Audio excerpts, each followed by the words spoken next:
Right, time to frog this back. For those of you who don't know, frogging is basically undoing all of your hard work when it comes to fibre arts. Oops, sorry, I didn't mean to knock the camera. Oh, so yesterday I woke up.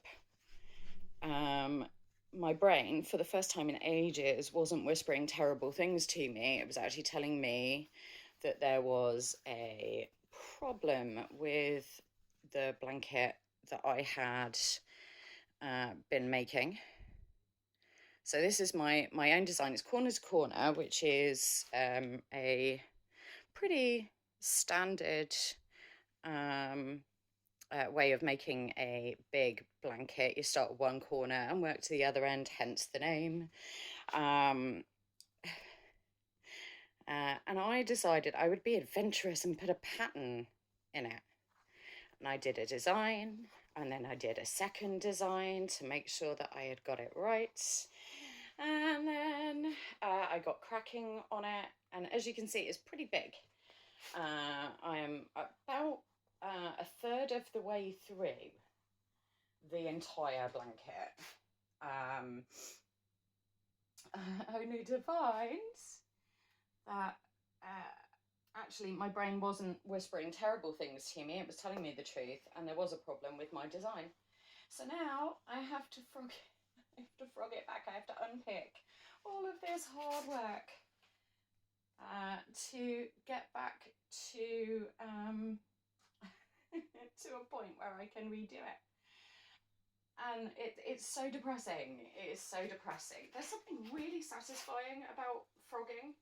It's almost ASMR, but by the same token, it's also really depressing because you are undoing a whole host of work. This is hours and hours of work. At this point, a row is taking me about 25 minutes because there are literally hundreds of stitches. And it's just so depressing to have to frog back because I have to take it back to kind of back to here, this row here. It's a lot of work. When every row is half an hour, I am frogging back. I can't even do the maths, like 10 hours of work.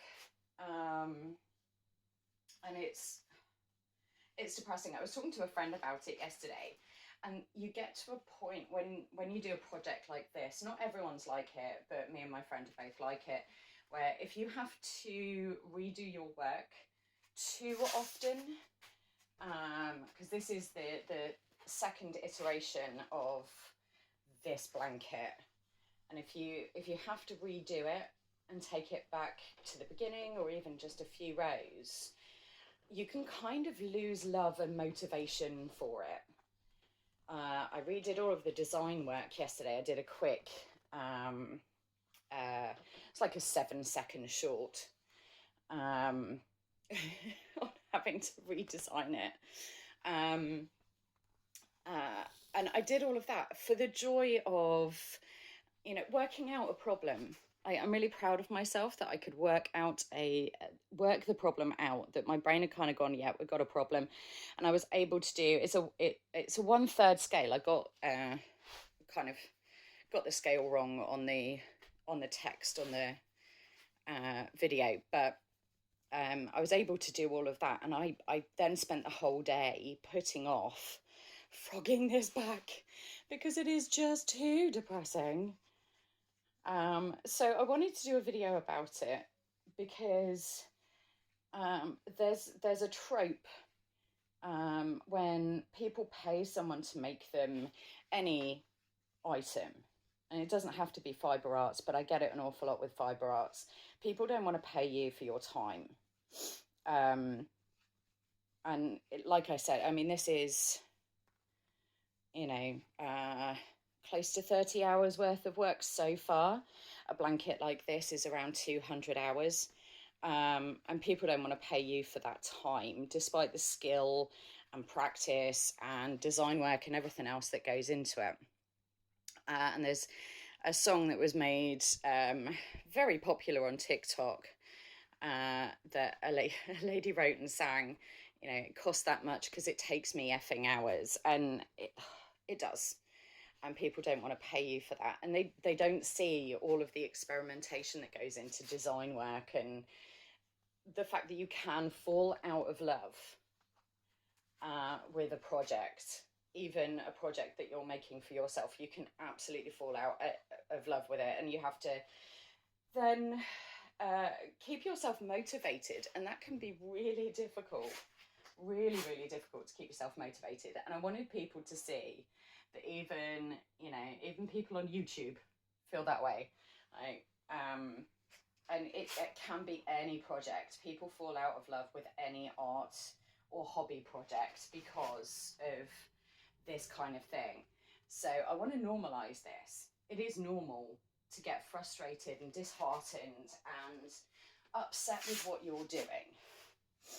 And if you want to put a project in the naughty corner for a little while, put it in a naughty box, put it on a naughty shelf, whatever, and walk away from it. That's okay.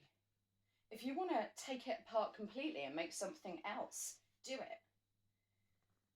Find the joy in what you're doing. Don't forge forward with it if it's really not doing it for you anymore, if it's not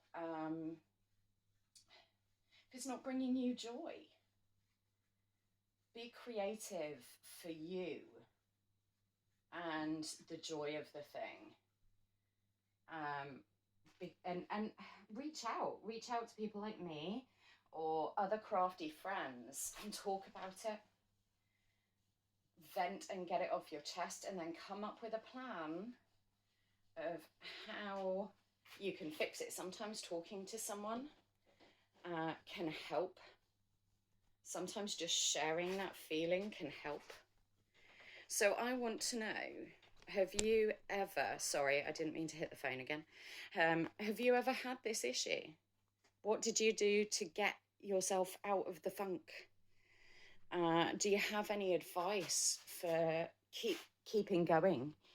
And is there a project that you need help with, that you need motivation for, or you need someone to cheerlead you on for? Because I am happy to be your cheerleader. I'm going through it. It sucks. I understand you. I am you. But I want you to know that this happens to everyone, and you are not alone. I am going to carry on frogging this back. You can see it's taken me 8 minutes so far to do 2 rows to frog this back. So this is going to take some time to do. And you probably don't want to have to watch all of that and listen to me ramble about how much this sucks. Anyway, I hope you're having a good day. Find your joy in crafting and art today.